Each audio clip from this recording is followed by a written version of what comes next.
bueno es el Señor. Estamos a mitad de la convención 2020. Amados hermanos, es un gusto poderle decir que muchas personas se han conectado y están sintonizando esta convención, alcanzando nuestras generaciones para Cristo. Y es maravilloso porque este día los jóvenes también han tenido un maravilloso programa. Así de que nos gozamos en el Señor. Este día también quiero decirles, hermanos, que la CID, que es la confraternidad de la Iglesia de Dios en Latinoamérica, también está siendo parte de la convención nacional de nuestro concilio. ¡Aleluya! Qué bueno, hermano, cuando podemos hacer las cosas en el tiempo de Dios. Recuerdo el año pasado cuando estábamos en Georgia y estábamos celebrando nuestra convención. Nadie se imaginaba que este año no podíamos estar reunidos físicamente. Pero hay una de las cosas: estemos unidos físicamente o estemos en nuestra casa, siempre nos mantenemos como un cuerpo en el nombre de nuestro Señor Jesucristo. Así es de que les felicitamos por estar conectados a través de nuestras redes sociales, la página de Facebook de nuestro concilio, el canal de YouTube y también la página web. Aleluya, hermano, qué bueno es el Señor. Quisiera este día que pudiéramos orar por algunos pastores o algunos miembros de las congregaciones. Ellos están recuperándose, pero por la dicha de que tenemos al Señor que nos hace el milagro. Así de que vamos a orar por algunos hermanos que están pasando estas dificultades en la pandemia. También hemos perdido algunos pastores en Latinoamérica, pero Dios es bueno, hermano, que aún en medio de todas las cosas, el reino de los cielos sigue extendiéndose y nosotros nos estamos empoderando en esta convención. Oremos a Dios. Amado Padre Celestial, gracias te damos, Señor, por este tiempo que nos das.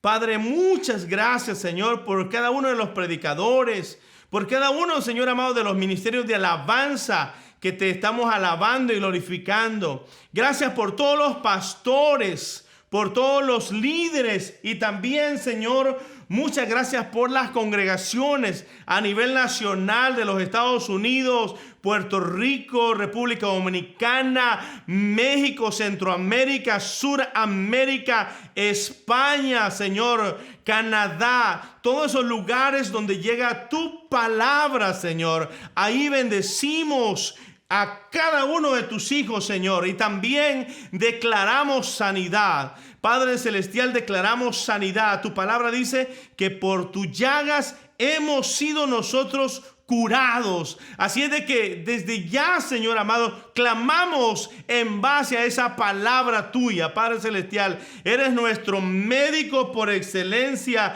y ahí estamos acudiendo, Padre. Bendice a esas familias que en este momento se encuentran en un hospital o están, Señor amado, pasando el proceso. Te pedimos que seas tú obrando en cada uno de ellos, Padre. En el nombre de Cristo Jesús oramos y en ese mismo nombre te damos las gracias. Aleluya. Qué bueno es el Señor, hermano.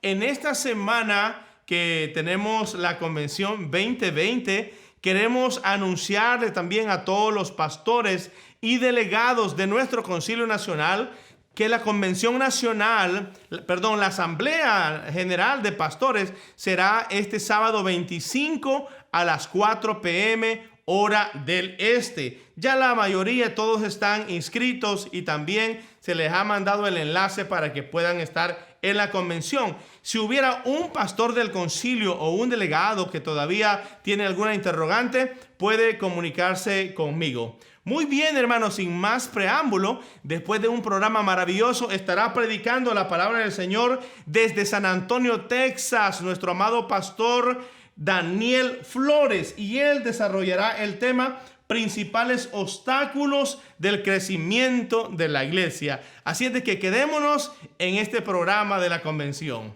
Aleluya.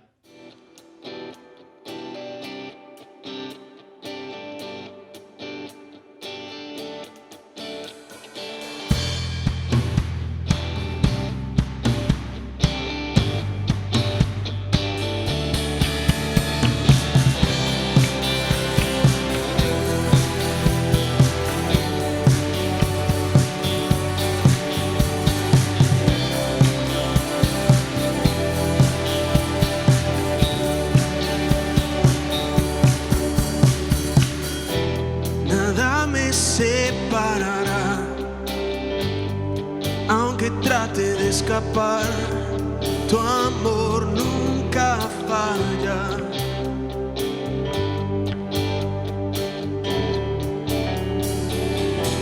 Perfecto sé que no soy, pero nueva es tu oportunidad, tu amor nunca falla.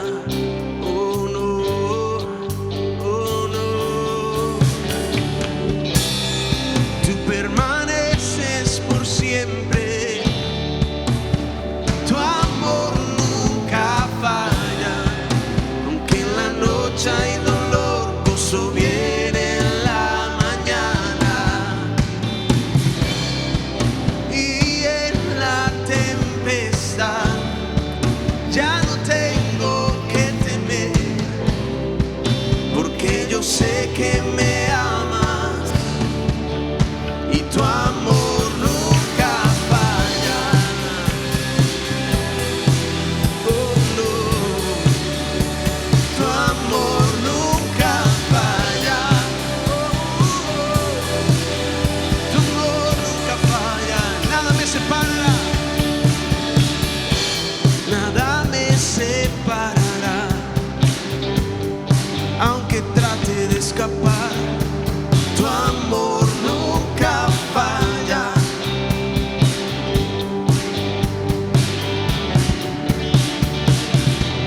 Perfecto sé que no soy, pero nueva es tu oportunidad, tu amor nunca falla.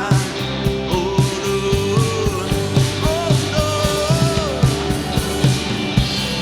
Tú permaneces por siempre, tu amor nunca falla, aunque en la noche hay dolor, gozo viene en la mañana, y en la tempestad ya no tengo que temer, porque yo sé que me amas y tu amor nunca falla. Oh no, oh no, tu amor nunca falla. Oh no, oh no. Tú haces todas las cosas para mí bien. Tú haces todas las cosas para mí bien. Tú haces todas las cosas para mí bien. Tú haces todas las cosas para mí bien. Tú permaneces, oh, tú permaneces por siempre, tu amor nunca falla, aunque en la noche hay dolor, gozo viene en la mañana, y en la tempestad ya no tengo que temer, porque yo sé que me amas. Oh, tú permaneces por siempre, tu amor nunca falla, aunque en la noche hay dolor, gozo viene en la mañana,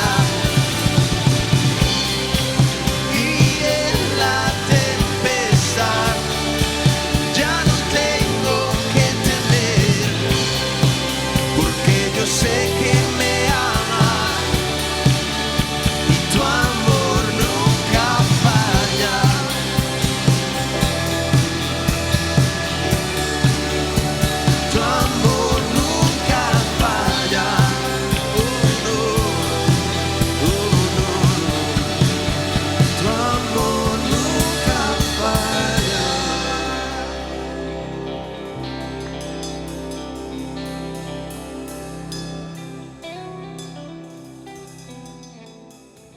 Buenos días, mi nombre es Andrew Gale, o Andrés en español.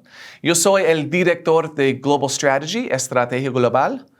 Es el Departamento Internacional de Church of God Ministries, el Ministerio de la Iglesia de Dios en los Estados Unidos. Y es un honor compartir con ustedes en este momento. Global Strategy, Estrategia Global, como organización, trabaja con iglesias en 88 países en el mundo. Tenemos 63 misioneros en 24 países. Pero nuestro trabajo no es solamente con misioneros.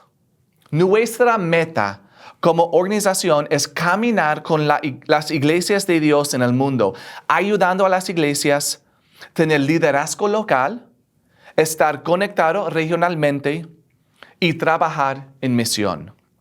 Eso es que hacemos. Caminamos con las iglesias de Dios en el mundo, afuera de los Estados Unidos.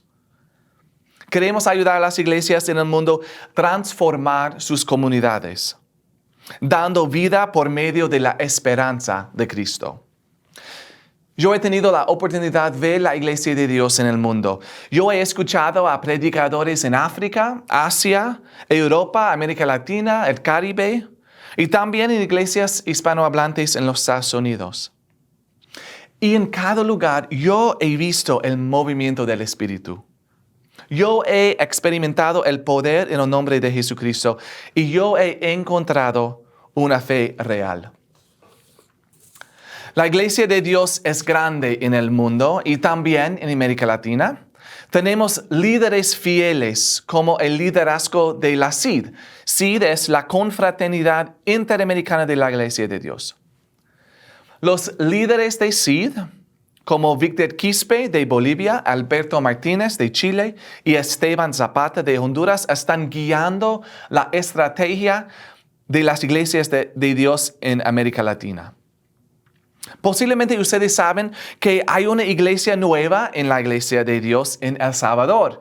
El Salvador fue el último país en América Latina que no tenía una iglesia de Dios con la CID. Y ahora, con la ayuda del Concilio Hispano de los Estados Unidos, ustedes, tenemos una iglesia en El Salvador.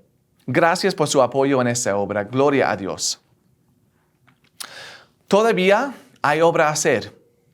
Y juntos, con el poder de Dios, podemos transformar el mundo, empezando en nuestras comunidades. Quiero compartir un versículo en Efesios, capítulo 1, 15 a 23. Dice, por eso yo, por mi parte, desde que me enteré de la fe que tienen en el Señor Jesús y del amor que demuestran por todos los santos, no he dejado de dar gracias por ustedes, a recordarles en mis oraciones. Pido que el Dios de nuestro Señor Jesucristo, el Padre glorioso, les dé el espíritu de sabiduría y de revelación para que lo conozcan mejor. Pido también que les sean iluminados los ojos del corazón para que sepan a qué esperanza Él los ha llamado. ¿Cuál es la riqueza de su gloria herencia entre los santos y cuán incomparable es la grandeza de su poder a favor de los que creemos? Ese poder es la fuerza grandiosa y eficaz de Dios ejerció en Cristo cuando lo resucitó de entre los muertos y lo sentó a su derecha en las regiones celestiales, muy por encima de todo gobierno y autoridad, poder y dominio, y de cualquier otro nombre que se invoque, no solo en este mundo, sino también en el venidero. Dios sometió todas las cosas al dominio de Cristo y lo dio como cabeza de todo a la iglesia. Esta, que es su cuerpo, es la plenitud de aquel que lo llena todos por completo.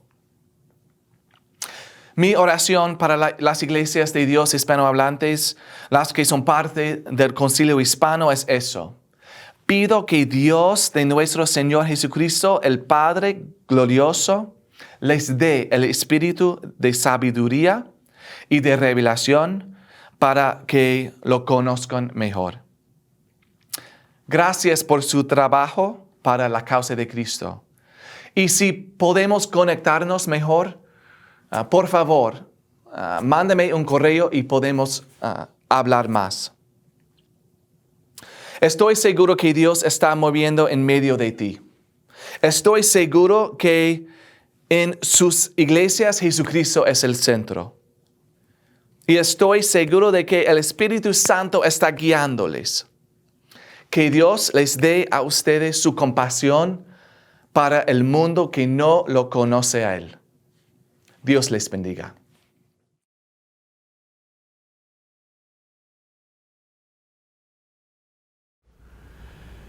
Es un privilegio poder compartir con ustedes en este día. Nuestra lectura se encuentra en el libro de Lucas, capítulo 14, en el versículo 23, y dice así la bendita palabra del Señor. Dijo el Señor al siervo: ve por los caminos y por los vallados, y fuérzalos a entrar, para que se llene mi casa. ¿Sabes? El deseo de Dios es que su casa se llene, y debe ser también nuestro deseo. Ahí debe estar nuestra pasión. Y Dios nos equipa para que hagamos la tarea de alcanzar las almas para Cristo y que su casa esté llena. Pero entonces, ¿por qué no crece la iglesia? Qué bueno que te haces esa pregunta. Hoy vamos a hablar de los principales obstáculos para el crecimiento de la iglesia. Y son muchos, pero hay uno que considero que es de los principales, porque lo veo en la vida de los jóvenes, también en la vida de los adultos. Lo veo en nuestra sociedad, lo veo en muchas iglesias y en muchas organizaciones cristianas. El apóstol Pablo hace mención de él en 1 de Corintios capítulo 4, versículo 15, y dice así: porque aunque tengáis 10,000 años en Cristo, no tendréis muchos padres, pues en Cristo Jesús yo os engendré por medio del Evangelio. Hay un grito en nuestra sociedad, hay un grito en nuestras iglesias que dicen: necesito un padre, porque un padre nos da identidad, un padre modela, un padre nos da guianza, le da forma a nuestras vidas.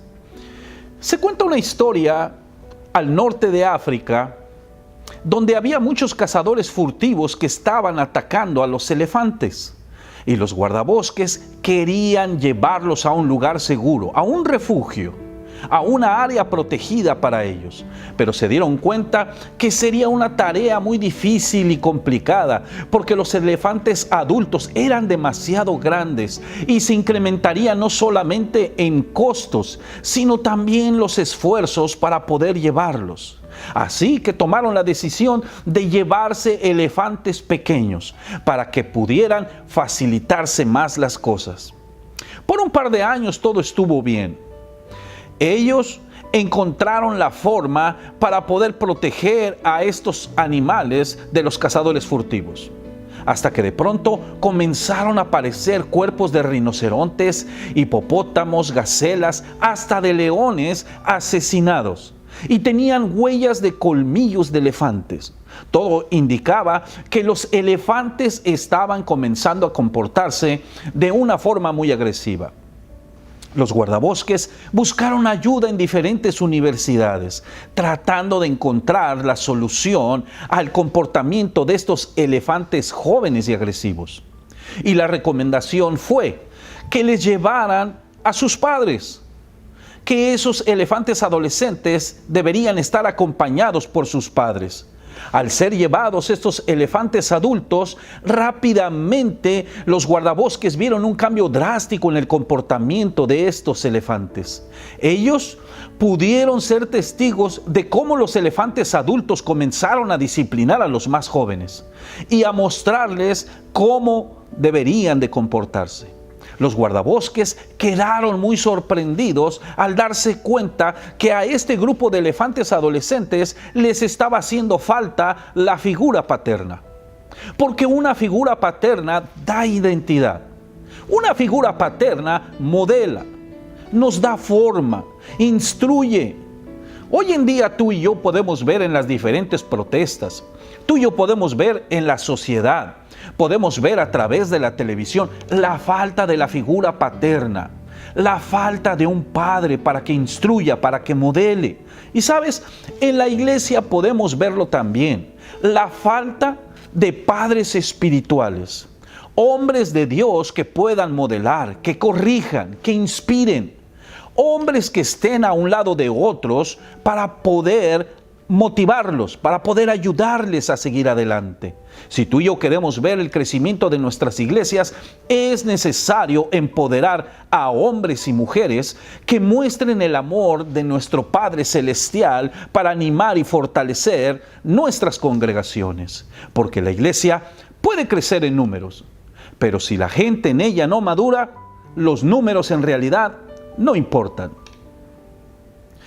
En ocasiones también podemos ver en nuestras congregaciones cómo algunos miembros desarrollan conflicto hacia la autoridad, hacia la imagen paterna, porque esa imagen está destruida. Algunos de nosotros nos hemos levantado sin la imagen de un padre en el hogar.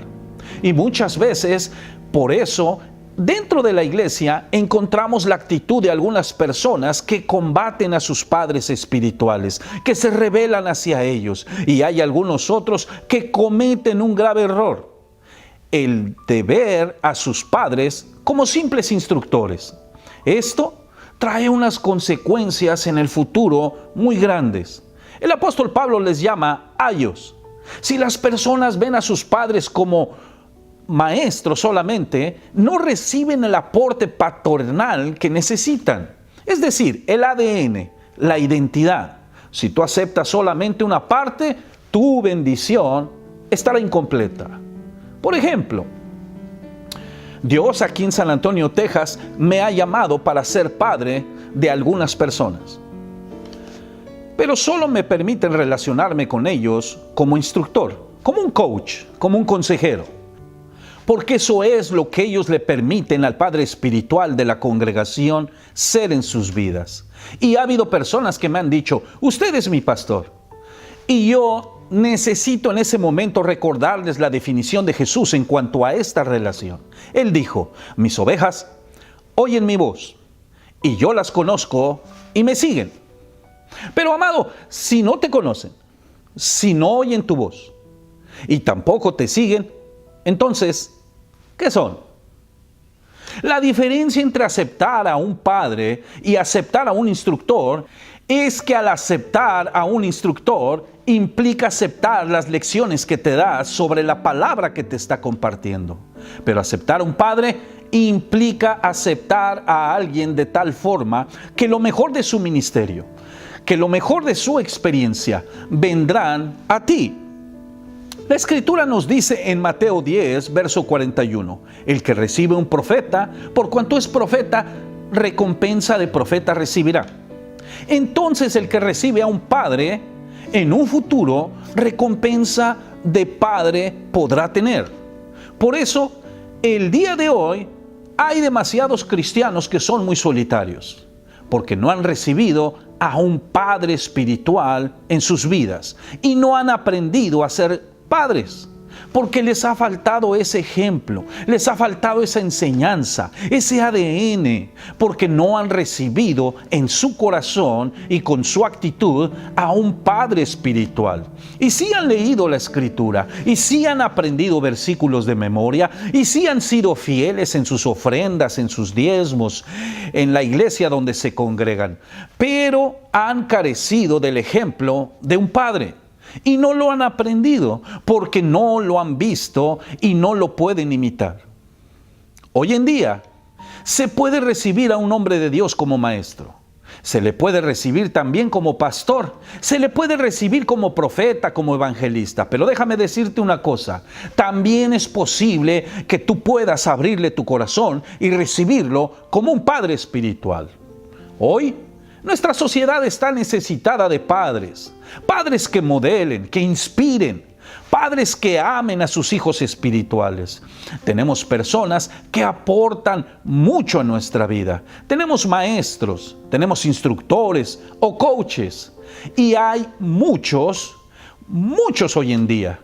Pero ellos son distintos a los padres, porque el aporte de un padre es integral, es completo.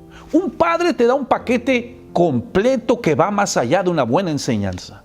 Mira, a un maestro le preocupa darte una buena lección. A un profeta le preocupa ministrar de forma correcta el poder de Dios y la palabra de Dios a tu vida. Pero a un padre le importa tu bienestar. Le importa tu bienestar total. Dijo el apóstol Pablo, aunque tengas 10,000 maestros, aunque tengas 10,000 profetas en tu vida, no tendréis muchos padres, porque ser padre implica mucho más. Tal vez por eso muchos eligen llegar a ser instructores solamente, ser expositores de la palabra, porque es más fácil compartir las notas de un sermón, las notas de un estudio, que ofrecer un cuidado total a las personas. ¿Y por qué? ¿Por qué pasa esto, pastor? Qué bueno que te lo preguntas.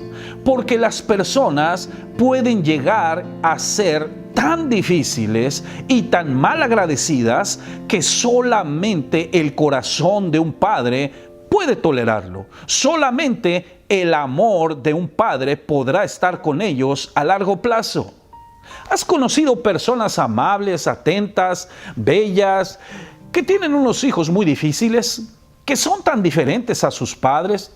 Y tú puedes ver cómo los padres los aman con un amor incondicional, con sus errores, con sus fracasos, con sus situaciones difíciles, y muchas veces nosotros vemos a estos padres llevar la carga de las malas decisiones de sus hijos. ¿Y por qué sucede esto? Por el amor que tiene un padre hacia sus hijos. Alguien me dijo en una ocasión, pastor, yo solía señalar a los hijos de los líderes de la iglesia. Yo solía ver el mal comportamiento, yo solía criticar y decir, pero son los hijos de los pastores, pero son los hijos de los diáconos, pero son los hijos de los servidores, deberían de dar el ejemplo, deberían de comportarse mejor. Hasta que crecieron mis hijos, y cuando mis hijos comenzaron a tomar sus malas decisiones, ahí comprendí, ahí aprendí a amar a los hijos de todos los siervos de Dios. Solo el corazón y el amor de un padre pueden ser tan tolerantes con los hijos, con aquellos que son fáciles y con aquellos que son difíciles también. La unción paternal es lo que hace que un siervo de Dios pueda reproducir personas iguales a él en cuanto a la unción, en cuanto al ministerio. En otras palabras, es una manifestación del amor de Dios que es necesaria para poder formar a quienes no comprenden lo que se hace por ellos. Porque se requiere de mucho amor para poder formar personas que en el momento no te van a comprender. Y no te van a comprender por muchos años. ¿Has escuchado a personas decir que ahora que ellos son padres, que ahora que ellos son adultos, que ahora que ellos sostienen a una familia, ahora entienden a sus padres? ¿Has escuchado a las personas decir, ahora entiendo a mi madre? Todas esas noches de desvelo, todo ese trabajo duro de mi padre, ahora lo entiendo. Ellos están empezando a desarrollar y a experimentar ese corazón de padre. Por eso, amado hijo de Dios, para que nuestra iglesia crezca, necesitamos el amor de padre. Necesitamos poder reproducirlo en hijos que llegarán a ser padres también en algún futuro. Y no me malinterpretes, Dios envía muchos, pero muchos maestros que ministran nuestra vida. Ellos nos dan lecciones, ellos nos dan los puntos que conforman nuestra sana doctrina. Pero un padre irá muchos pasos más allá. Además de darte enseñanza, te dará el amor y la paciencia que se necesitan para poder introducirte en la perfecta voluntad de nuestro Padre Celestial. Un padre espiritual no es perfeccionista con sus hijos. De hecho, los perfeccionistas generalmente no son buenos padres espirituales, porque sucede que ellos no valoran que la gracia de Dios está obrando paulatinamente en la vida de alguien. Todo el tiempo insisten en la perfección, y esta no es posible en nosotros los seres humanos. Si comparamos los ministerios de Elías y Eliseo, nos vamos a encontrar con grandes diferencias. Diferencias entre un profeta con corazón de padre y un profeta que no lo es. Las diferencias van a saltar a la vista. Solamente uno de ellos tuvo un corazón de padre. Aunque los dos fueron profetas excelentes y sus ministerios fueron poderosos, solo Elías tuvo el don adicional de ser padre espiritual. Por esta razón, él tuvo un sucesor, mientras que Eliseo no tuvo sucesor. Él maldijo a Giesi, que seguía en la línea de sucesión. Lo maldijo cuando cometió un error en cuanto al dinero. El corazón de un padre no maldice a su único hijo. Hoy en día hay grandes ministerios alrededor de nosotros, pero no forman sucesores. Hay grandes ministerios que solo le transmiten el ministerio a sus hijos sanguíneos, pero a los demás les niegan la capacidad de ser amados y de llegar a convertirse en un buen padre. Tú y yo necesitamos aceptar la cobertura de nuestros padres espirituales. Tú y yo necesitamos convertirnos en buenos padres que extiendan la cobertura a otras personas. En otras palabras, tenemos que buscar adoptar como buenos padres a aquellos que Dios está poniendo a nuestro alrededor. Y también tenemos que buscar ser adoptados por un buen padre, que se preocupe por nosotros, que nos instruya, que nos ame, que vierta toda su experiencia y su capacidad en nuestro ministerio. Un buen padre querrá que tengas un ministerio próspero y exitoso. Es mi oración de todo corazón que puedas abrirte y aceptar al Padre espiritual que Dios ha puesto en tu vida. Es mi oración y mi deseo que tengas un buen padre y que después puedas convertirte en un padre espiritual para todos aquellos que están a tu alrededor y que te necesitan como padre espiritual. Otro de los principales obstáculos que yo puedo ver para el crecimiento de la iglesia es la deslealtad. La deslealtad es la violación de un compromiso. Es no mostrar el debido respeto. Es tratar o proceder de una forma irrespetuosa o de una forma prepotente. Estas características son frecuentes hoy en día. Solamente tenemos que ver los noticieros para darnos cuenta que estamos en una generación que vive y practica la deslealtad. Desde hace unos años hemos comenzado a ver un número creciente de personas en diferentes naciones democráticas que parece que han perdido todo el respeto, toda la lealtad hacia sus países. Ellos les gusta disfrutar de los beneficios de la democracia, pero no quieren ser leales ante estos principios. Y comenzamos a ver que se multiplican dentro de las protestas, dentro de los grupos policíacos, dentro de la política, y la iglesia no es la excepción. Muchos de los que llegan a la iglesia vienen afectados por haber sido testigos del abuso físico, de la deslealtad dentro del matrimonio, dentro del hogar donde fueron concebidos, donde fueron criados. Cuando ellos llegan a la edad adulta sin haber visto ejemplos de lealtad, de compromiso y de fidelidad, les cuesta trabajo imitarlo. Les cuesta trabajo llegar a ser modelos de esas características para su propia generación y para las generaciones siguientes. Si este comportamiento continúa, estaremos viendo una generación infiel en todas las áreas de su vida. Y la definición para la palabra infiel, según el diccionario de la lengua española, es carecer de convicciones profundas. Alguien en quien no se puede confiar. Alguien que no se adhiere a una promesa o a un compromiso. Ahora, ¿cuándo comienza la deslealtad? La deslealtad comienza cuando el enemigo siembra su semilla en el corazón del hombre y ésta echa raíces en la vida de una persona.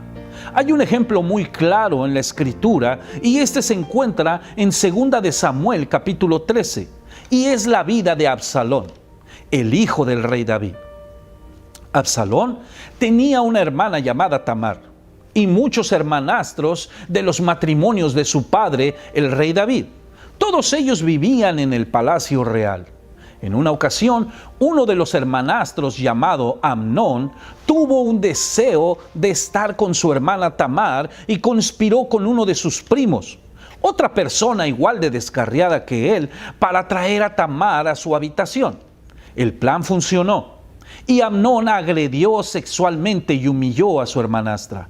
Bajo la ley judía, Tamar ahora se veía imposibilitada para contraer matrimonio y por lo tanto deshonrada de por vida. En respuesta a la tragedia, Absalón se ofreció a cuidar de ella. La Biblia no nos dice si David castigó a su hijo Amnón por esa ofensa tan seria. La Biblia nos dice que David se enfureció, pero la aparente inhabilidad del rey para causar justicia causó un distanciamiento dentro de su familia y tuvo consecuencias de gran alcance. En el versículo 22 nos da la versión de una consecuencia desgarradora. Absalón, dice la Escritura, por su parte no le dirigía la palabra a Amnón, pues lo odiaba. Absalón odiaba a su medio hermano por haber forzado a Tamar y empezó a conspirar en contra suya. Las intenciones puras de Absalón se convirtieron en un odio incesante y en unas ansias detestables de venganza. El versículo 32 dice: Absalón ya lo tenía decidido desde el día en que Amnón violó a su hermana Tamar. No sabemos si el rey conocía el rencor que tenía Absalón en su corazón, pero esta situación continuó durante 2 años, antes de que Absalón planeara acabar con la vida de su medio hermano. La deslealtad se vuelve más y más destructiva con el tiempo. Crece y se degenera cada día que pasa. En el caso de Absalón, se inició con la ofensa que le causó la violación de Tamar, la cual al estar en su corazón comenzó a echar raíces, hasta que resultó en un homicidio desalmado, porque Absalón planeó reunir a sus hermanos y terminó matando a su medio hermano Amnón. La Biblia nos enseña que mientras el rey David lloraba la pérdida de su hijo Amnón, su otro hijo Absalón huyó y se escondió, convirtiéndose así en un hombre lleno de odio, lleno de ira, amargura y temor.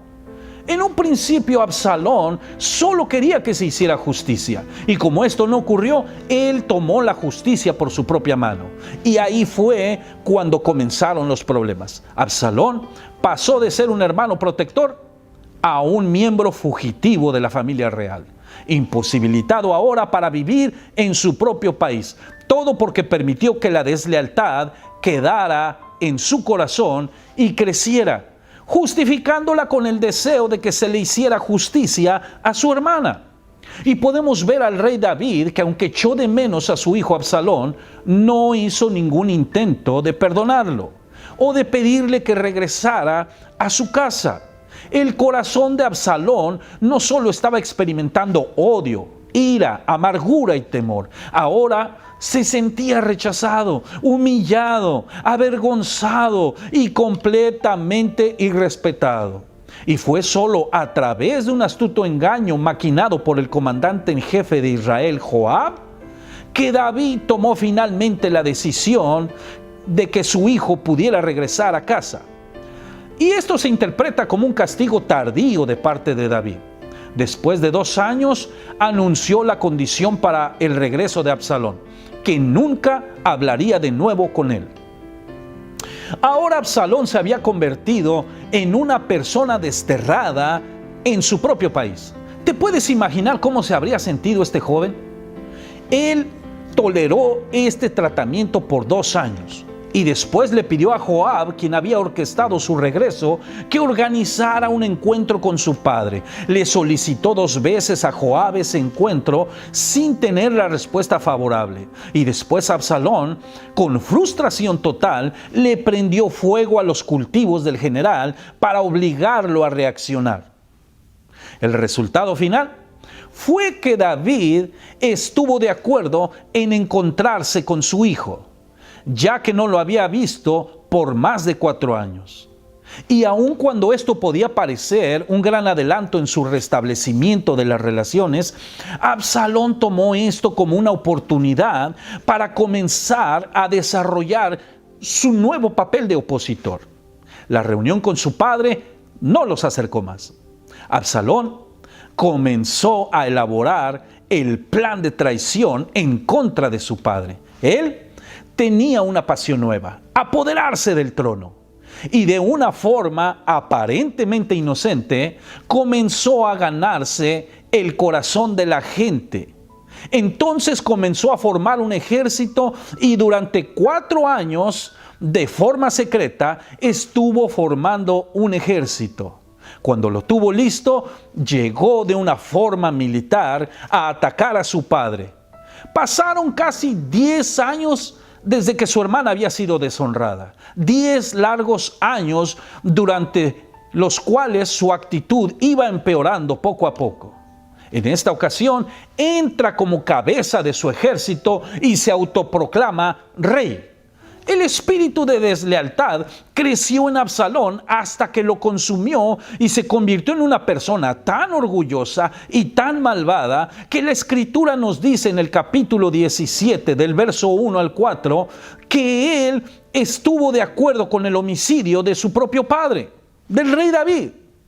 En su mente, tener el trono, despojar de las riquezas incalculables y convertirse en el hombre más poderoso sobre la tierra ya no era suficiente. Su padre debía morir.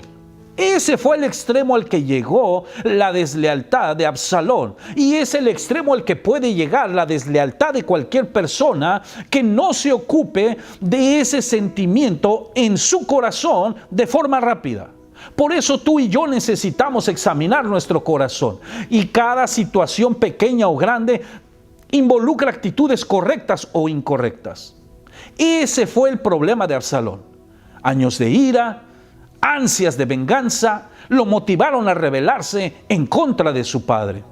Muchos hemos experimentado este tipo de frustración y de ira dentro del liderazgo, dentro de nuestras iglesias.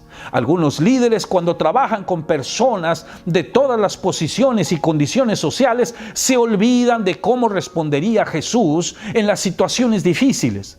Como consecuencia, al igual que Absalón, quieren tomar la justicia por su propia mano y el resultado es trágico.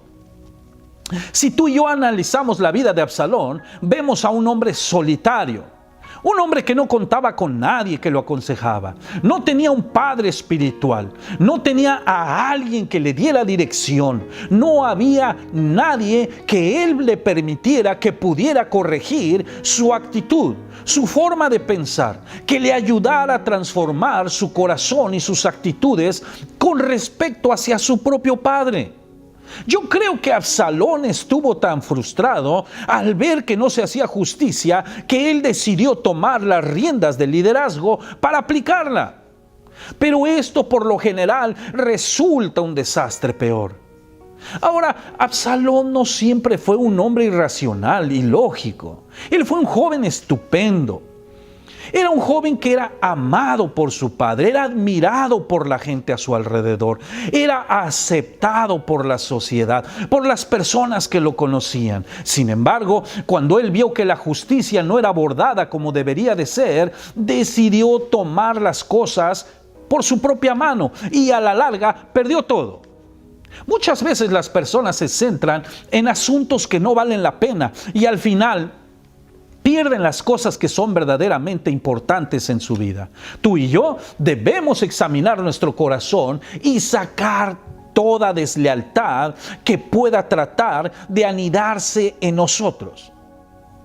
Ahora, ¿cuáles son esas señales en las que debemos poner atención para darnos cuenta si en nuestro corazón se está desarrollando la deslealtad? Porque así como vimos en la vida de Absalón, que no era un joven malo, era un buen muchacho, era un líder que podía llegar a alcanzar un gran potencial, asimismo nosotros debemos tener cuidado de nuestro corazón. Si tú y yo hemos sido llamados a ser parte de la iglesia, a ser parte de un liderazgo, a ser parte de un ministerio para alcanzar almas para Cristo, debemos cuidar nuestro corazón, porque la deslealtad es un estado de la mente. Y como tal, tú y yo tenemos la inteligencia para decidir qué haremos, si la aceptamos y dejamos que ella crezca en nuestro corazón o la rechazamos. Si la deslealtad no se controla, comenzará a arraigarse dentro de nuestros corazones e irá creciendo a medida que pasa el tiempo. Ahora, es importante que tú y yo descubramos las señales de alerta que pueden advertirnos sobre la posibilidad de un futuro conflicto en nuestro corazón. Cada señal es una oportunidad que tenemos para detener y rechazar ese sentimiento antes de que nos arrastre y nos destruya de forma definitiva. Hoy yo quiero compartir contigo algunas de estas señales. Número 1, el robo de corazones. Esta señal es muy sutil, porque en ocasiones vemos las conversaciones que tenemos con otros líderes o con otros miembros de nuestra congregación de forma muy inocente.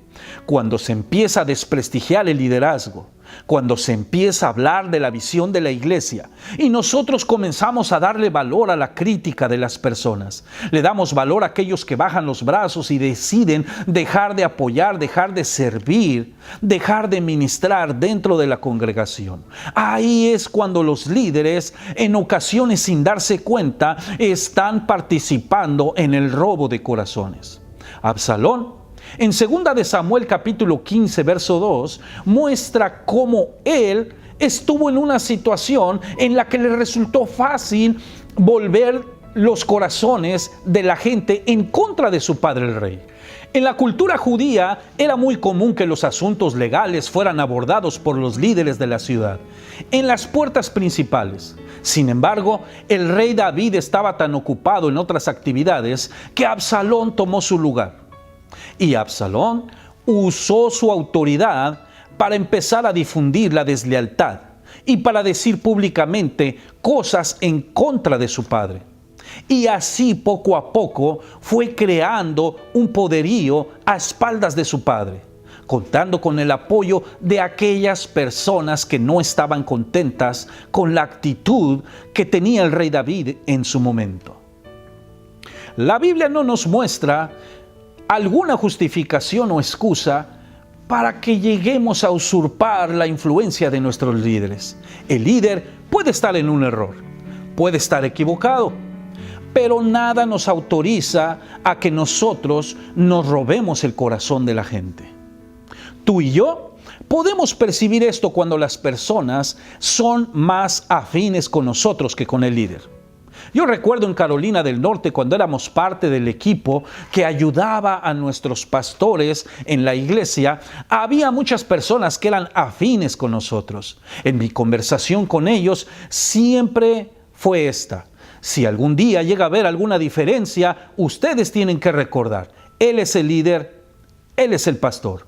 Yo solamente soy una persona que ayuda. Si en algún momento su fidelidad se encuentra comprometida, su compromiso tiene que ser con el pastor, no con mi persona. Tú y yo debemos usar esa influencia que la gente nos ha otorgado para dirigirla de una forma correcta y evitar que nuestro corazón pueda desarrollar esa semilla de la deslealtad y que empiece a germinar en nosotros. Número 2, la autopromoción.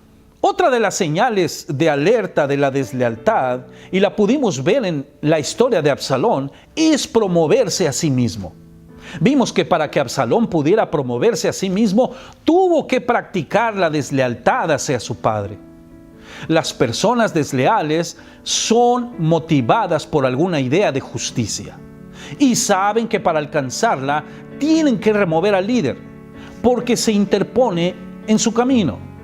Ellos ingresan a la etapa de la deslealtad cuando se autopromocionan.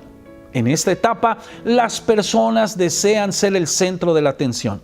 Buscan el reconocimiento de los líderes claves, buscan ser promovidos o ser felicitados en frente de la congregación y se ofenden si no hay un reconocimiento público a sus labores o a sus tareas. Por eso es importante estarle recordando a los miembros de cualquier equipo de liderazgo dentro de tu iglesia que ellos están ahí para ayudar a construir el ministerio y para asegurarse que la visión se cumpla, no para recibir elogios, no para recibir felicitaciones de parte de los hombres y las mujeres de la congregación. No están tampoco para asumir la dirección de la iglesia, están para ayudar. Número 3. La arrogancia. La arrogancia es otra señal de alerta acerca de la deslealtad. Es un arma que el enemigo utiliza poderosamente. En muchas ocasiones, a lo largo de la palabra de Dios, nosotros nos damos cuenta y cómo Dios nos advierte de que nos cuidemos de esta fuerza destructora, porque por medio de la arrogancia el enemigo puede atacar, puede fomentar sentimientos de división. La arrogancia causa que una persona persiga ambiciones personales sin tomar en cuenta la misión de la iglesia, la visión de la congregación. Esto motiva que se centre en sus propios planes y el ministerio queda en segundo plano. Absalón percibió que su padre era un líder débil. A él le pareció que su padre, el rey David, no podía administrar adecuadamente su propia casa y que entonces tampoco podría gobernar la nación. Él creyó que podía hacerlo mejor. Él creyó que sería mejor gobernante. Creyó que sus capacidades eran mejores, que su experiencia era mejor. El no saber manejar esta emoción y este punto de vista lo llevó a que se convirtiera en una persona rebelde, en un traidor. Dentro de los ministerios que Dios ha puesto en nuestras iglesias, Dios ha dado la visión al líder. Y es importante que nosotros tengamos la fe de saber que Dios le está dando la dirección al líder. Y no hay una razón justificada por la cual las personas que están bajo el liderazgo de un hombre de Dios no puedan compartir sus ideas para que mejore el servicio a nuestro Dios en nuestras congregaciones. Pero el compartir nuestras ideas no significa que serán aceptadas. Si no son aceptadas, debemos cuidar nuestro corazón de no sentirnos heridos o amenazados, porque es ahí donde la deslealtad puede comenzar a hacer nido en nuestro corazón. Número 4. Tener una actitud independiente. Otra de las señales de alerta de la deslealtad es la actitud independiente. Dios nos ha llamado a que trabajemos juntos, a que seamos un equipo, sin llegar a ser independientes, autosuficientes o autónomos. A las personas independientes no les gusta tener una estrecha amistad con los demás. Se aíslan, están con deseos de obtener posición y reconocimiento de los demás. Desean ser tratados como su líder. Desean disfrutar de la misma cortesía, del mismo respeto. Pero el respeto se gana, no se impone a través de un título o de una posición. Número 5. La crítica. Otra de las señales de alerta en la deslealtad es juzgar al que Dios ha ungido para ser el líder.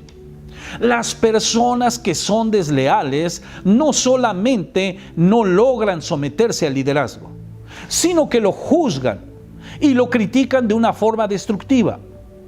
No voy a profundizar mucho en este punto porque es algo muy claro que nosotros debemos saber como líderes. No debemos estar en reuniones donde se critica el liderazgo. No podemos pasar una información que no tiene fundamento a los miembros de nuestras congregaciones, porque es muy delicado. Dios lo ve muy delicado. La Biblia nos muestra en diferentes ocasiones de personas que se levantaron en contra de los ungidos de Dios. Una de ellas fue Jezabel, que quería matar al profeta Elías, y ella llegó a tener una muerte violenta y muy desagradable. También, cuando el rey Saúl, que era una persona ungida también, se dedicó a perseguir a David, que era ungido por Dios. Años y años tratando de matar a David, él llegó a sufrir un final muy triste al lado de sus hijos. Dios en la Escritura lo dice muy claro: no toques a mis ungidos. Dios no está de acuerdo con la rebeldía. A Dios no le agrada la deslealtad. Número 6. La desconfianza. Esta es otra señal de alerta en nuestro corazón. Cuando tenemos la incapacidad de confiar en nuestros líderes. Nuestras iglesias y nuestros líderes están en un constante proceso de estar decidiendo el futuro de sus ministerios. Y los ministerios deben estar afrontando decisiones difíciles todos los días.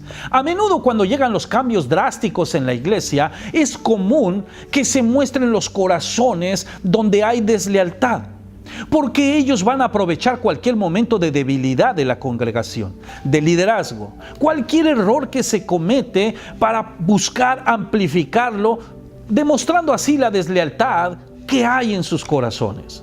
Si usted forma parte de un equipo en donde a usted le resulta difícil confiar en sus líderes, yo le recomiendo mantener su corazón bondadoso, abierto y pensar lo mejor de sus líderes, porque las motivaciones de sus líderes es verlo a usted mejor, es verlo bendecido. Pero si usted desea proponer un cambio, si usted desea influir de una forma positiva en su líder, evite los cuestionamientos. Más bien, concerte una respetuosa cita con su líder y comparta sus sentimientos, comparta su frustración, comparta sus dudas, comparta, y su líder sentirá que tiene a una persona a su lado de bendición. Sentirá la bendición de poderte tener como líder, como hijo espiritual. Debemos cuidar nuestro corazón ante la deslealtad.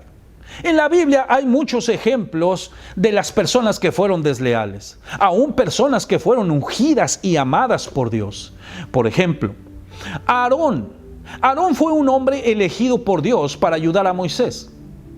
Y la deslealtad de Aarón consistió en que les hizo un ídolo a los israelitas mientras su hermano estaba buscando la dirección de parte de Dios para el pueblo.